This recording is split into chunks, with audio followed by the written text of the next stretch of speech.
America के पूर्व राष्ट्रपति डोनाल्ड ट्रंप, एक और अमेरिकी राष्ट्रपति बिल क्लिंटन, मशहूर अमेरिकी सिंगर और डांसर माइकल जैक्सन, ब्रिटेन के राजा चार्ल्स तृतीय के भाई प्रिंस एंड्रयू। क्या इन मशहूर लोगों ने नाबालिग लड़कियों का यौन शोषण किया?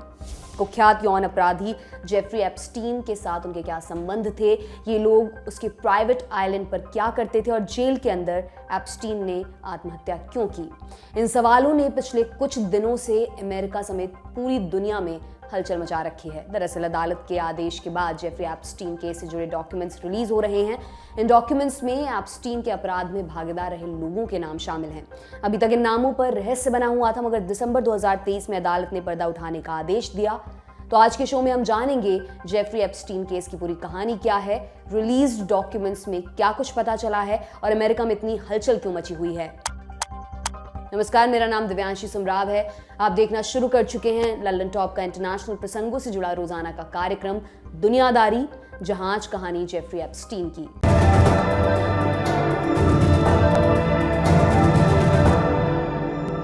2002 के बरस से पहले एप्स्टीन का नाम बहुत कम लोगों ने सुना था।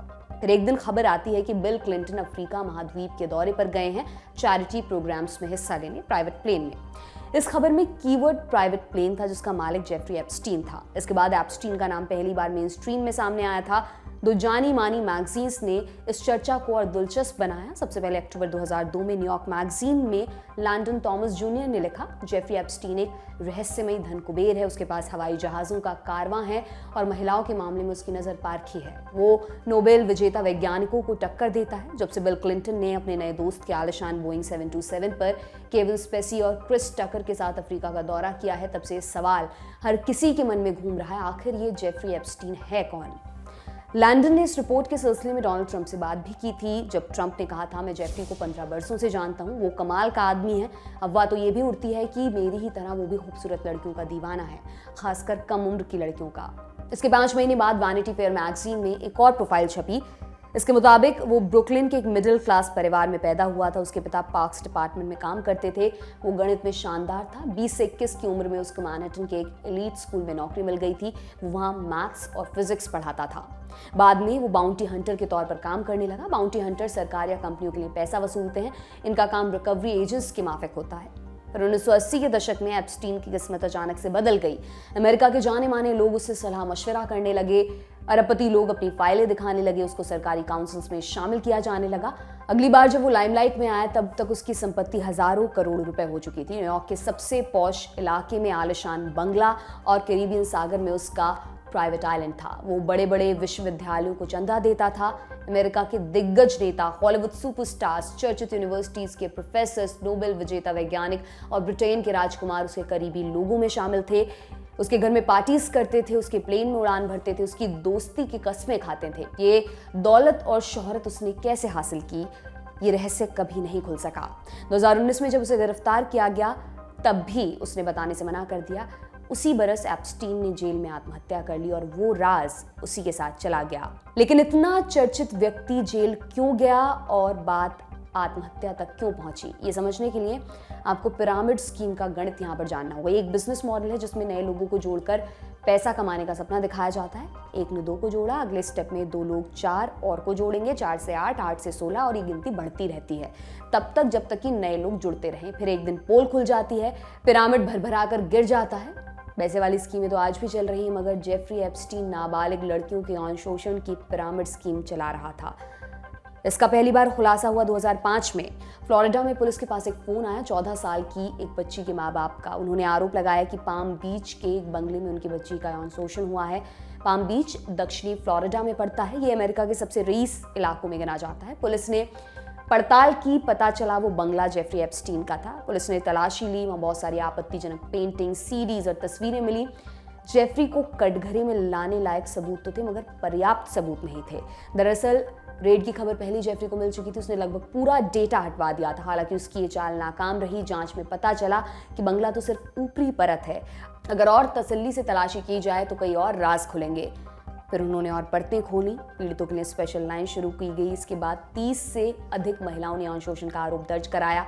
उनके आरोपों को सुनने के बाद एक पैटर्न सामने आया। क्या सारी की सारी पीड़िताएं यौन शोषण के समय नाबालिग थी? कॉलेज गोइंग मध्यम वर्गीय परिवार से ताल्लुक होता था।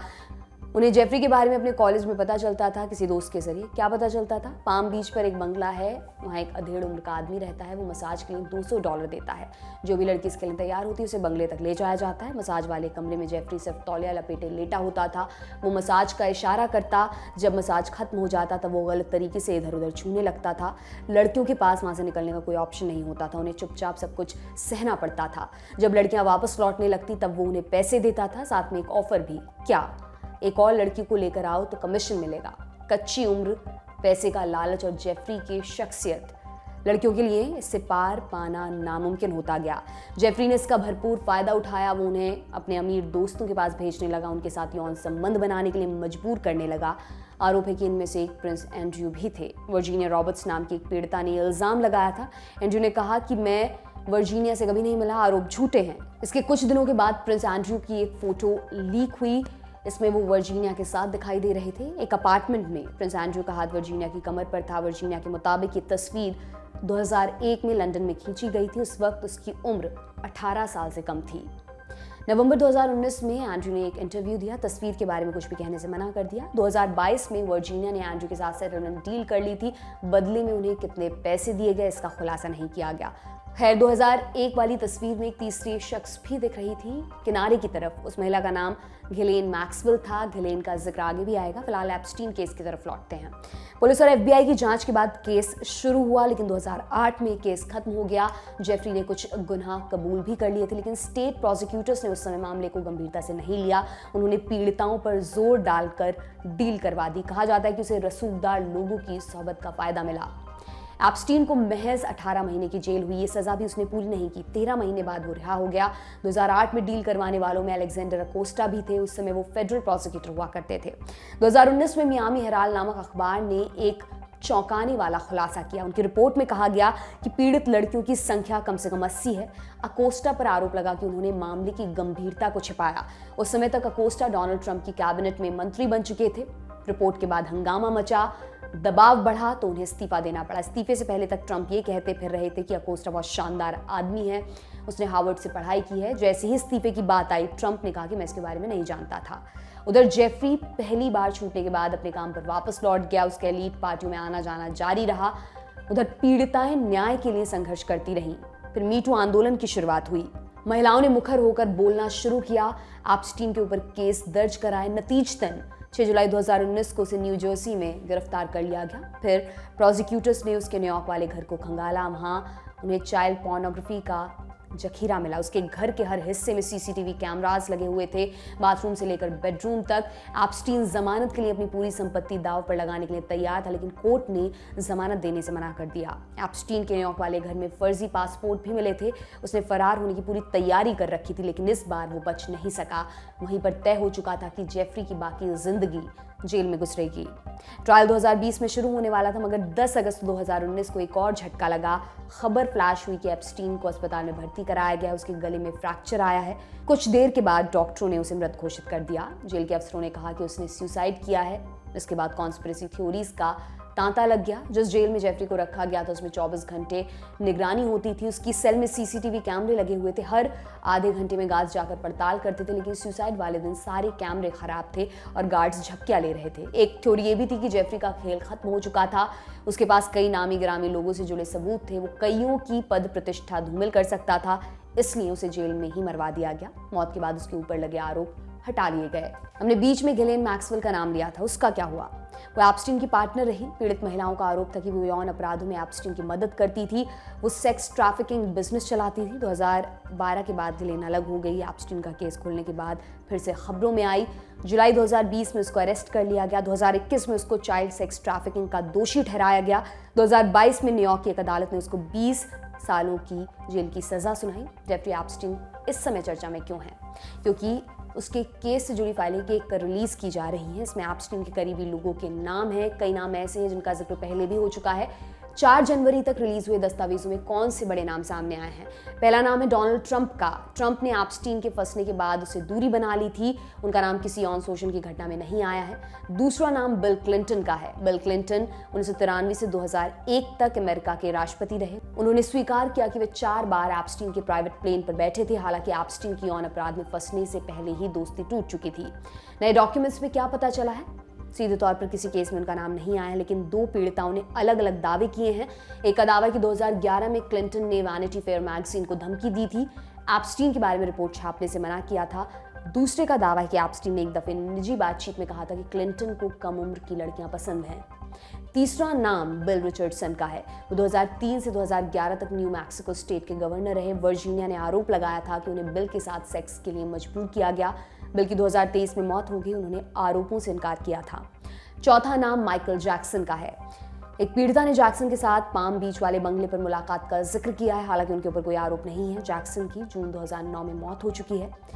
पांचवा बड़ा नाम एलन डेरसोविस का है। वो एप्स्टीन के वकील थे। उन पर यौन अपराध का इल्जाम लगा है। छठा नाम मार्विन मिन्स्की का है। कंप्यूटर साइंटिस्ट और MIT के पूर्व प्रोफेसर। यौन अपराध में उनका भी नाम आया है। इसके अलावा कई हॉलीवुड सुपरस्टार्स के नाम भी सामने आए, लेकिन अभी तक कोई गंभीर या चौंकाने वाला खुलासा नहीं हुआ है। आने वाले दिनों में और भी डॉक्यूमेंट्स रिलीज होंगे, उन पर हमारी नज़र बनी हुई है। फिलहाल इस चैप्टर को यहीं पर विराम देते हैं और एक ज़रूरी अपडेट आपको बता देते हैं। खबर ईरान से है। 3 जनवरी को केरमान में कासिम सुलेमानी की मज़ार के पास 2 बम धमाके हुए थे। इसमें तकरीबन 100 लोगों की मौत हो गई थी। ये पिछले 45 वर्षों में ईरान में हुआ सबसे भीषण आतंकी हमला था। ईरान के राष्ट्रपति इब्राहिम रईसी ने इसके लिए इजराइल पर निशाना साधा था। कहा था कि करारा जवाब दिया जाएगा, जिसके बाद अमेरिका ने सफाई भी दी थी। अब इस मामले की जिम्मेदारी इस्लामिक स्टेट ने ली है। IS एक सुन्नी आतंकी गुट है। शिया धर्मस्थलों पर हमला करने के लिए कुख्यात रहा है। हाल के बरसों में उसकी ताकत घटी है, लेकिन 3 जनवरी का हमला उसके उभार की तरफ इशारा करता है। ये पूरी दुनिया के लिए चिंता की बात है। ईरान में हुए हमले पर हमने 4 जनवरी की दुनियादारी में विस्तार से बताया था। वीडियो का लिंक आपको डिस्क्रिप्शन बॉक्स में मिल जाएगा। आज की दुनियादारी में बस इतना ही। अब अगले हफ्ते आपसे मुलाकात होगी इसी उम्मीद के साथ मैं विदा लेती हूँ। शुक्रिया। शुभ रात्रि।